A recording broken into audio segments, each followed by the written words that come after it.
జిల్లా రామగుండం నియోజకవర్గం స్థానిక గోదావరిఖని చౌరస్తాలో కామా విజయ్ ఆధ్వర్యంలో పెద్దపల్లి గడ్డం వంశీకృష్ణ చిత్రపటానికి పాలాభిషేకం చేశారు.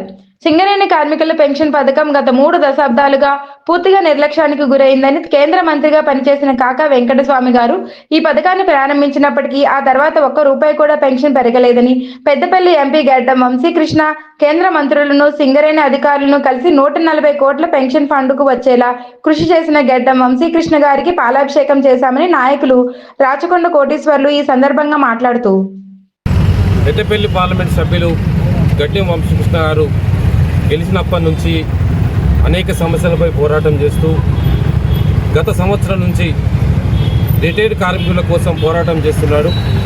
గతంలో దివంగత నేత కాకా వెంకటస్వామి గారి నాయకత్వంలో అప్పుడు పెన్షన్ విధానం ఉండేది. రిటైర్డ్ కార్మికులకు 500 నుంచి 1500 మాత్రం పెన్షన్ ఇచ్చే అధికారం ఉంది. ఈ వంశీ గారు మొన్న పార్లమెంటులో మాట్లాడుతూ ఖచ్చితంగా రిటైర్ కార్మికులకు అందరికీ మంచికి 10,000 రూపాయలు పెన్షన్ విధానం తీసుకురావడం కోసం పార్లమెంట్లో గలమెప్పి పోరాటం చేయడం జరిగింది.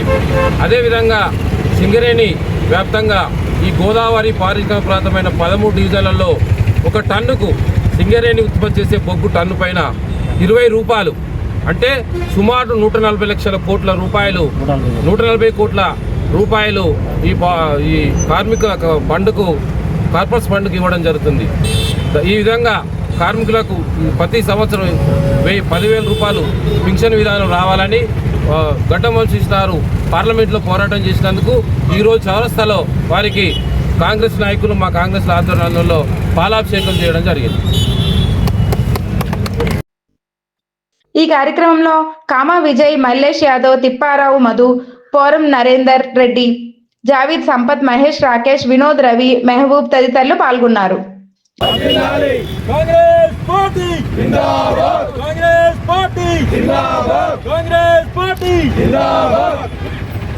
పెద్దపల్లి పార్లమెంట్ వంశీకృష్ణ నాయకత్వం, పెద్దపల్లి పార్లమెంట్ సభ్యులు వంశీకృష్ణ నాయకత్వం, కాంగ్రెస్ పార్టీ, కాంగ్రెస్ పార్టీ,